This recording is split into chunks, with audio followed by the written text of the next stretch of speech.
Assalamu alaikum.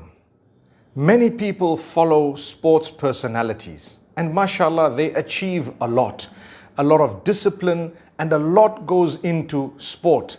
Now, if you have a Muslim who is a good Muslim who actually follows Islam and upholds its values and they've achieved in the sports field more than you can imagine, then that would be something worth looking into and learning lessons from. Khabib is one of those whom we have to learn lessons from whether we like it or not. Number one, he does not miss his salah. Number two, he's a good Muslim, inshallah. And you know what? What I've learned and what a lot of people have seen during the last match that he had very recently in Abu Dhabi is a few things. We must talk about these things. Number one, he lost his father. May Allah grant his father Jannatul Firdaus. His father was his role model, his teacher, his tutor, his mentor, and his coach. How many of us can be that for our children? You know, it's not easy for me to say how many of us have parents like that because sometimes it's not your fault that you don't have a parent like that. But we could say how many of us are parents who treat our children in such a way that they look up to us from all angles. May Allah make it that way. So we have a lesson to learn. The fathers out there, you know what you have to look into, inshallah. Be the best possible father, the role model, whatever else you can be for your own child. Secondly, when he lost his father, he was affected by it.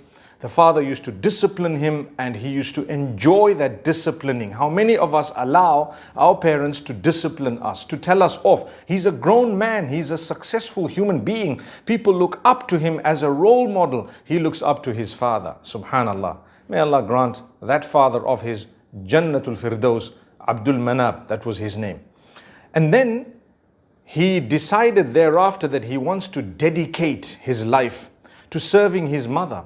And therefore, when people came to him and told him, you need to play again, he decided to go to his mother.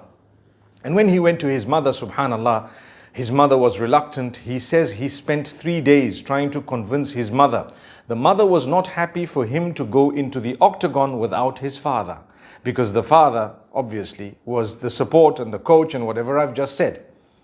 And so, when he finally convinced his mother, he said a few things. Now, before I get to that, how many of us would even consider asking our mothers before we did something? Subhanallah, it's a point, isn't it? How many of us have a relationship with our children such that if they were to do something important, they would consider asking us as their mothers? Subhanallah.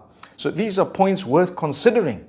The man asks his mother, and that shows you that he looks up to his mother, and they have that relationship. He's a grown man, like I said, millions of followers, the best in his particular sport.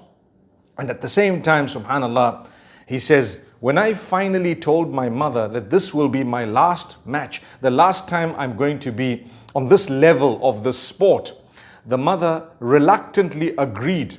And subhanallah, he went ahead and he continued. And guess what happened? He won the match. And when he won the match, obviously it's easy to say, let me keep quiet about it. I'm going to go back. If it took me 3 days to convince my mother for one, I can take maybe 30 days to convince her for another, or another 3 days, subhanallah. But no, because he gave his word, he said, if I have given my word, I have to follow it. How many of us would actually do that? You're right at the top, 29-0. It's so easy to get to 30-0, perhaps maybe beyond that. But because he gave his word, he said, you know what, I'm going to stop. Number one, I also miss my father. I'd like to dedicate more time on other things. I've already arrived at the top and I'd rather now spend my time serving my mother. I've given her my word. How many of us, when we give people our word, do we actually stick to the word?